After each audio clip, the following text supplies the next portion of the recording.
रानीपुर में मुबैना तौर पर पीर के हाथों कत्ल होने वाली फातिमा के वालिद का कहना है कि वो अपनी बच्ची के कातिलों को माफ नहीं करेंगे।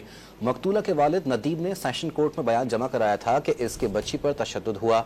मीडिया से गुफ्तगू में नदीम ने बताया कि उनकी बेटी को 14 अगस्त के दिन कत्ल किया गया। बताया कि उन्हें मामला खत्म करने के लिए रकम की पेशकश भी हो रही है।